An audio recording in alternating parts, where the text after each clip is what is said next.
I am Jennifer Black. I am with First 24 Bereavement Concierge Services, where we help families navigate through the aftermath of loss. So what does that look like? Basically, we help you before someone passes away, in that we help you with life insurance, last will and testament, those things that you need before you pass away to make sure your family is set. We help you during, once someone passes away and you have all that funeral stuff, all the affairs. I'm sorry, guys. It's my assistant here.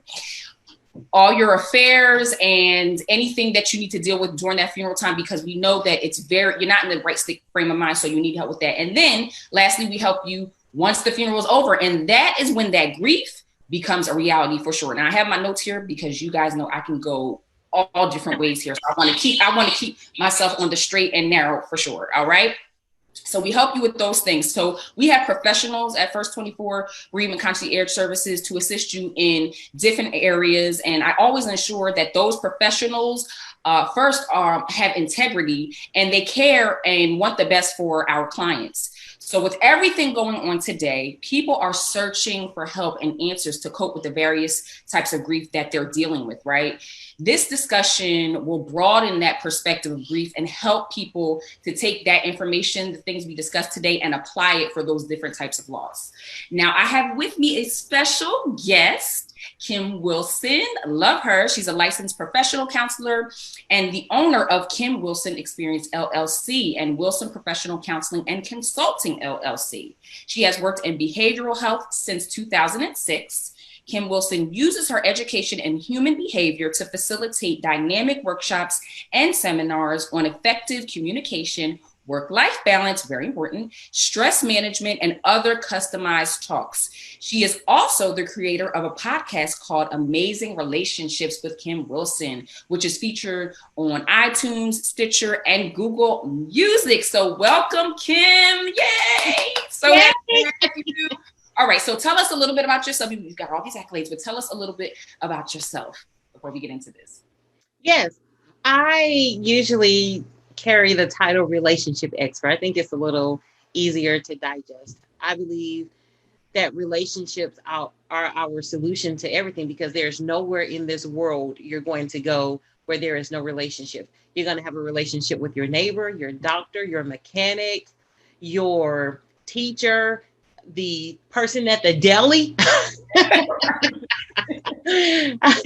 I believe usually when we have balance in the relationships around us, we experience that balance internally. Whether we're struggling, we're going through something, relationships become our saving grace, or they can become our challenge and barrier to healing if we are in toxic relationships.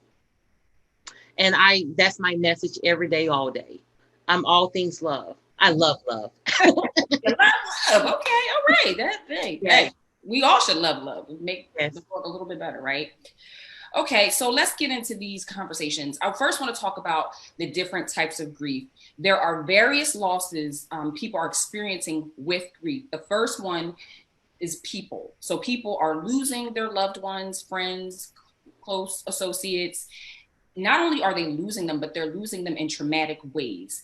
And so let's talk a little bit about that, how people are dealing with that. Yeah.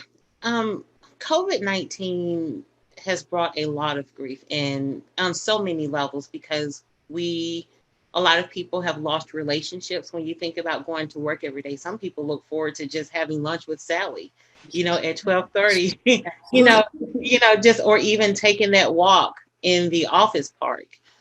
Some people, they have lost relationships, just even being able to talk to their teachers, their principals. And I think on the more extreme level, just people who have transitioned from this earth. And so whenever we lose something, we can grieve. If you lose your house because of, you weren't able to afford it anymore, you can grieve the people in that neighborhood. And it can leave this feeling of emptiness. There's this vacancy. And that's what loss is. It's something that's no longer there. And, the brain, the heart is trying to search to fill that spot. And when you can't fill that spot, you can feel disconnected and you can feel lost, and it creates this sadness. And grief is another word for sadness. Loss can make us feel disconnected. Absolutely. Are you in my notes? Are you in my notes? Because, and that's what I'm saying with the different types of grief, from people to jobs. And that's a whole, the job is a whole lane in its own, because it's attached with money. And when you're dealing with people with money, that can definitely put you in a depression. Mm-hmm. And so between jobs and relationships, social grief, I saw someone that put up a like a status saying no one's talking about social grief. You know, these social butterflies that are used to going out and, you know, happy hours, as you mentioned, and different things, they are really having a hard time. Mm-hmm. Yeah. A really hard time. Yeah. And when you think about people who may live alone, and that can create a different level of grief as well. So one of the things that I like to think about it, like relationships are investments, because we spend a lot of time building them. And especially when we share pieces of ourselves with people and they get to know us, and we've created this community that feels non-judgmental, and we start to experience acceptance. And that can be a very rewarding thing on so many levels. And so if you put all your money, say for instance, you won the lottery and somebody gave you, $3 billion, and you were checking that account every day. It's like, whoa, I'm never going to have to worry again. And then the next day you open up that account and it says zero. It's like, my goodness, well, where is it? Bring it back. And it can create this panic, because all of a sudden you're thinking, well, how will I do this? How will I do that? It became your security.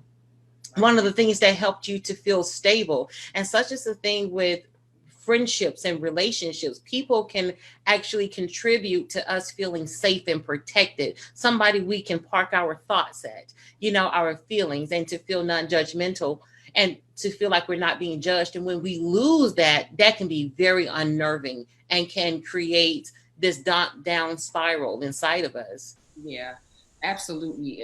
People living alone, especially, I do have a sense of, I feel bad for them, because they don't live with anyone, right? And they can't go anywhere. And for some people, they don't want to go around their parents or certain family members because they may be older, and they don't want to compromise that other loved one's health because they may be older. So that's even harder.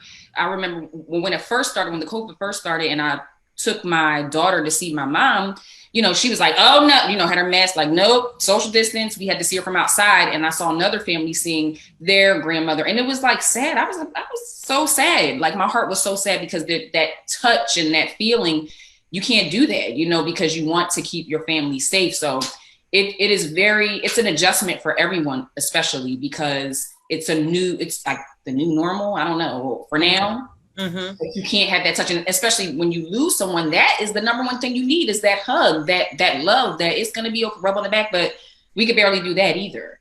Mm-hmm. So what would you say are some ways to cope with those things, between the social grief, job loss, relationships, a loved one? What are your thoughts on that? Yeah, so everything is virtual now. So I'm doing everything virtually, from what I do professionally, even my volunteer opportunities, just finding different opportunities to connect to, whether it's a professional organization. You can even do karaoke online. There's something called Smule. Yeah, you can smule.com, and you can interact with other people. So there's different ways that we can still engage and do it safely. So I say, find something to connect to. Take an inventory of all the things that you like, your interests, and start looking for those opportunities online. It's community. And whenever you can see somebody face to face, like we're seeing each other face to face, this feels no different for me than if you were sitting in a chair next to me. So just being able to, I can see your colors, I can see your hair, I can experience your voice. So I highly recommend to engage, because we don't have to sit at home and twiddle our thumbs. Anytime we move, it prevents us from getting stuck. The only way we can get stuck anywhere in life is if we don't move, financially, physically, emotionally. And so whenever we connect, even virtually, it's a solution. Yeah, the staying connected is very important. And that I talked about that in one of my other lives in regards to how to be supportive when someone has lost someone, and that is staying connected, calling. I mean, like you said, we're doing everything virtually now. So if you calling me a lot, it's not bugging me at this point because it's virtual. So if I say that if you know someone that is dealing with any kind of loss or anything, just keep checking on them, whether it's FaceTime, a call. You can get on, there's an app called House Party, which is really fun. You can have different people and you can play games. It's a fun thing. So staying connected, that is key for sure. And just, it's not the fact that you're always on your phone or you're always FaceTiming. People need that. People really, really need that, to see a smile, to hear, hey, how you doing? Or some kind of connection each day, especially when they're dealing with these kinds of loss, when we're all dealing with these kinds of losses. Yeah, and I think one of what stood out for me is when you said, check on me. And I want to say too, because I've had this conversation with a couple of people, and somebody told me, well, they didn't even call and check on me. Well, did you call and check on them? And I think sometimes, just because you live by yourself doesn't mean that you can't pick up the phone. You have to be proactive. And, that's part of our self-care. You got to be proactive in that as well, because sometimes when we sit home, we really can have negative thoughts and say, well, such and such hasn't called me. It's been 2 weeks. Well, let's be a little bit more proactive, because people can always read your mind. And sometimes people, if they feel like you don't want to be bothered, they respect your space, because if it's not always a great experience when they call you, it's like, hello, and you answer the phone with a dry, hey, it's like, whoa. Whoa. Let me walk back. Yeah, I mean, so to be proactive as well by making those calls. And I can just tell you, Jennifer, for me, some of the things that I've been doing, I've enjoyed cooking, experimenting with recipes, reading books, watching documentaries. Just writing things and working on different projects. I've enjoyed doing all of that and really embracing the slowdown. Because when we go back to 6 months ago, that's probably the request of a lot of people. I need more time. Well, we have it. I mean, all the time in the world. Yes. Yeah, that's a really good point. And also, speaking on 6 months ago, and let me just go back to the social grieving, because for me, I'm gonna be honest, it was church. I loved going to church because I love the community. I felt like that was my plug. I knew that, yes, I know we are the church. Yes, I get that. But I'm also saying just being with the people that I love, that I'm with on a weekly basis, twice a week, and we just get to praise God together and do different things for the ministry. And plus I'm very involved in my church. So it really slowed me down, but that was a good thing, because I did get to the point where I was too involved in that and not so much focused on my relationship with God. So that was a great thing for me. But also on the other end, it was like, oh man, like I felt like I lost something. I'm like, oh my goodness, I need this. But it made, like you said, it made you slow down, cook more, read more, focus on your goals, reevaluate your goals, self-reflection. This COVID showed me for sure. Yes. So there was the good and the bad, but and so let me fast forward back to, like you were saying, with checking in, which we were talking about, and it just being a two-way street. And people will say, oh, she didn't call me, but she was on Facebook. That's a big one. Well, just reach out. And then when they answer, you could be talking for 2 hours. You never know. But at this point, you just reach out. Life is short at that. People are passing away. So just reach out to people. Reach out to people, because you need it. You may need it more than them, and they don't even know that you need it. So just reaching out is never hurt nobody. It's okay. It's fine. So we're talking about, so that's a healthy way to deal with grief and these losses. What are some unhealthy ways that we should pay attention to when we are dealing with these things, where we may need some extra help, some professional counseling? Yeah, I think the biggest thing, just to kind of connect to what the lasting part of what you were saying, the social grief, when we start isolating, especially when we already had some of those behaviors at first, just paying attention to isolating and not connecting. People need people. So because whatever there is to live must be nurtured and fed. So just feeding the emotional part of ourselves. So that's one, watching isolation. The other thing is we can start to overeat, not eat. We can drink more than usual. Or some people, if they already had a substance abuse issue, and we're not talking about it a lot, but there are people, whether they put on a jersey to go to work or a suit and a tie, they have substance abuse issues, and it can impact the household. And when anytime somebody turns to something in excess, that's their way of coping. It's not a healthy way, but they do it because they don't want to think about their reality. And they engage in those behaviors because it takes them away from the pain. So it's like, oh, even for an hour, I didn't feel that. I put that on repeat. So even pain pills, taking, pain pills and stuff like that, those are unhealthy ways that people try to cope. And the other thing, sometimes we explode. We try to control the environment with our attitude. That is an unhealthy way. Sometimes when people are walking on eggshells around you, and that's what we've seen, during these changes, because people are spending more time in the house together. And so before COVID, we were doing a lot of things that helped us to participate in our self-care, such as getting pedicures, going to the barbershop, going to the spa, even going to the movies. I'm married, but I had no problem with going to the movies alone. And just like you said, for you, you love church. There's something about being in the building for some people, just the way it is decorated, the dignity that comes along with it.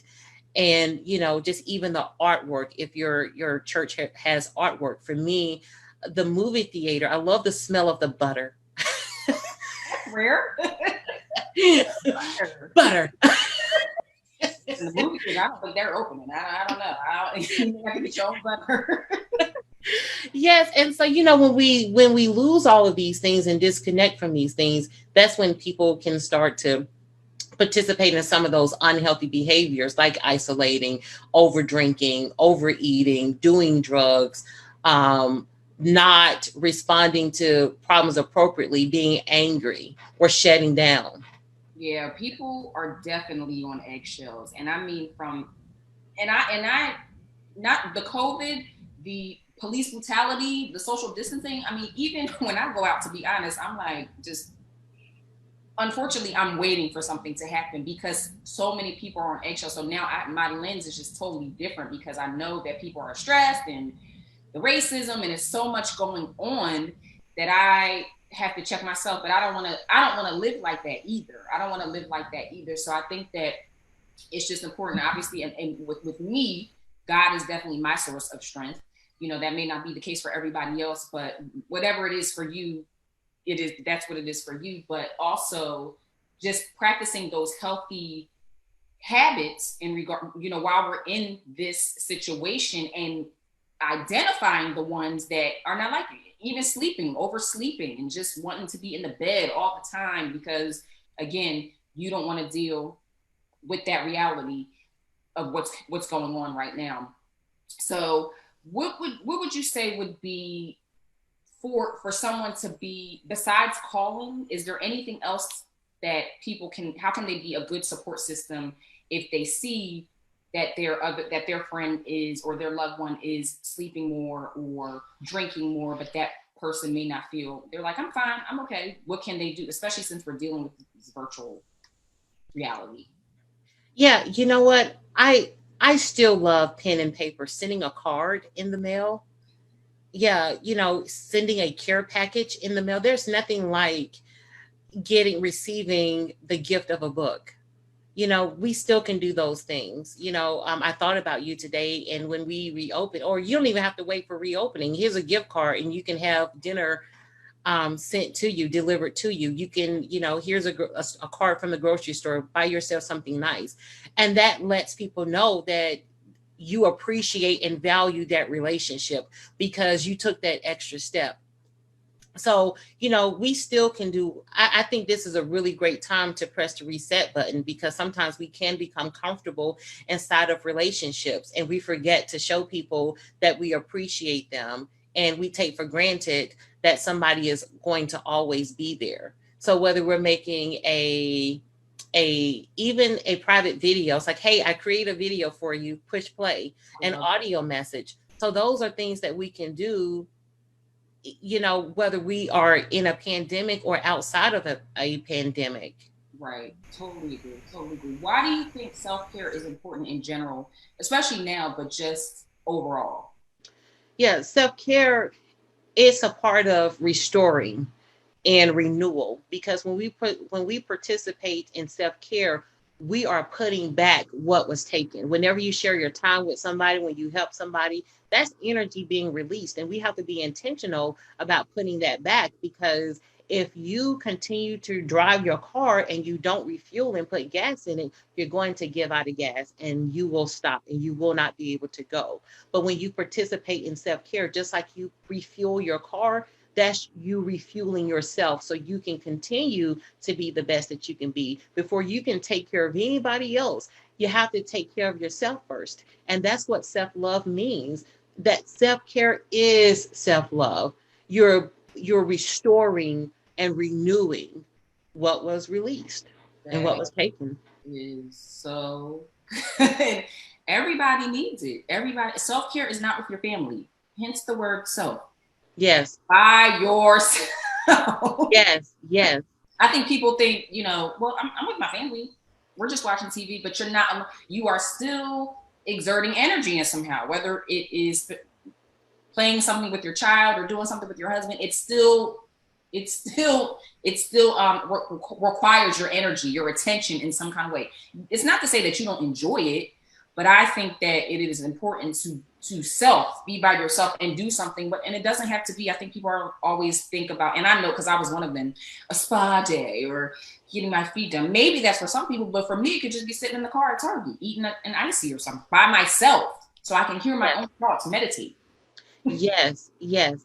And meditation is a huge solution, because meditation gives you this moment of stillness. And sometimes I think people have this myth that meditation is sitting Indian style, like for 10 hours. No, you can participate in a 60-second meditation. There's so many guided meditations online too.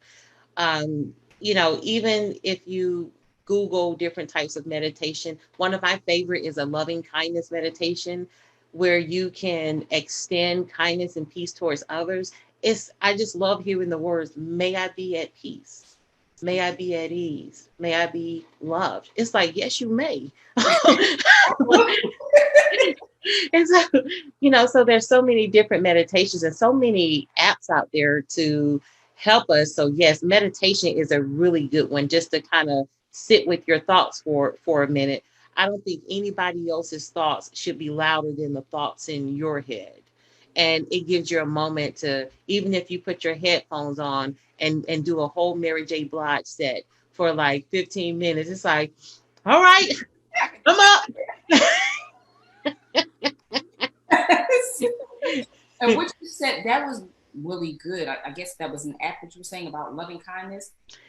I think we're so hard on ourselves. Self-care also, I believe, is loving yourself, is forgiving yourself, being kind to yourself. And I'm one of those. And that's how I know, because I do that to myself. I think about regrets or things of the past. I start to live in the past, and we can't do that because we'll get stuck there, and those thoughts will be louder. My past thoughts will be louder than what my future is or what my present is. But being kind to yourself, you did great. It doesn't have to be anything all astronomical. It could just be, you got through today with all positive thoughts. Be proud of yourself. Give yourself credit for the little things, the things that we think are little. Being kind to yourself, I think that's the first step to self-care, for sure. Yes. Jennifer, we think people are mean to us sometimes, but we can just be brutal to ourselves, with those negative thoughts. It's not going to happen. You shouldn't even try that. Who's going to read it? Who's going to know it? And we can just, I love, I forget the psychiatrist that coined the phrase, but those ants crawling around in our head, automatic negative thoughts. And they just start crawling around, those automatic negative thoughts. But we have the power to crush those ants And even when there's a negative thought coming in, we have the power to put a positive thought right next to it. And you said something earlier when you talked about the racism. And so, there's a lot of racial trauma people are experiencing, and for people, when you have friends from all walks of life, it can be difficult to navigate through those conversations. Um, but we, with self-awareness, and we have those conversations whenever we talk about something, that's how we heal our feelings. When we experience trauma is another word for pain. When we experience trauma, grief, loss, we talk about it so we can move those feelings through us. Right, right. So speaking of talking about it, you mentioned earlier that me sitting next to you is no different than you and I virtually. How do you feel about therapy? Because I know people in counseling, people have different views on it. Some people want to be right there and just face to face because they feel like they just want to be face to face versus virtual. Some feel like it's not as personal or effective. What are your thoughts on that? Yeah, so people, I heard those things probably 6 months ago, 8 months ago, but since I have seen everybody virtually for the past 3 or 4 months, I haven't had anybody to say this doesn't feel right for me. I mean, so the same, people, um, they share, they cry, they laugh, yeah. And the pain hits no different, they release no different. I think it's something that was probably here. We can create those narratives in our mind. And the thing is, what happened, human beings, we're so resilient, and we adapt. And I think i've just I have personally observed a lot of the human beings just adapt during this COVID-19 pandemic. So some people may say that, but that has not been my experience over the past 4 months. I know some of the people who may have said that 6 months ago, but they're definitely not saying it now because they just want this safe space to release, to share, and just not have those feelings trapped. They want to be validated. They want to be heard. And me sitting in this chair, whether they on the other side of the screen, they know that Kim is listening. I'm validating, and I'm offering a healthy perspective. Awesome, awesome. People, I agree with you. People were probably saying that more before this pandemic, but as of today, people are like, "Please, I need to get in." People are contact First 24 for recommendations, and one professional therapist that I called up, I'm booked till September virtually. So people now, I'm sure the perspective has changed. Like whenever I can get in, let me get in, whether it's virtually or face to face. So this was so great. So lastly, how can we stay positive while dealing with different types of grief? Yeah.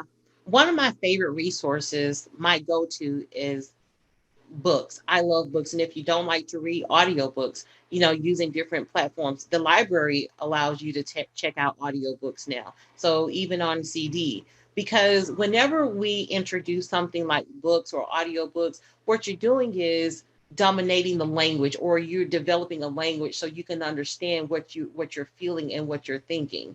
So whenever we have a language, it helps us to communicate. Just when you think about when we were all little kids, we didn't know what somebody just told us to recite ABCs. We didn't know it was going to turn into reading and writing. It's just like A, B, C, D.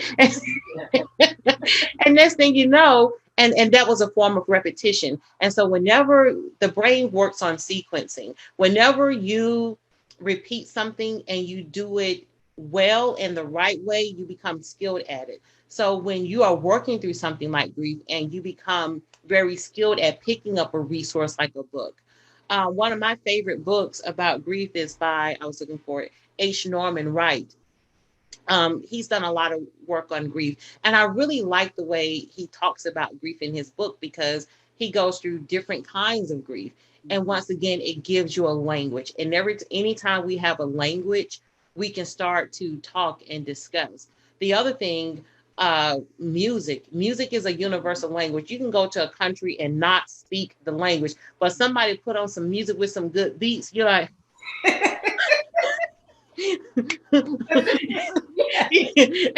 And you'll start dancing around in a circle with nobody. You don't even know this person. All day. Yeah.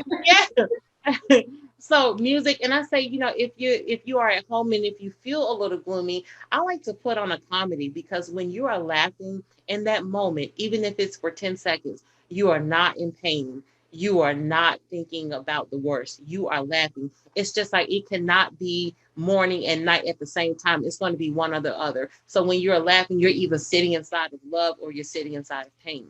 I love it.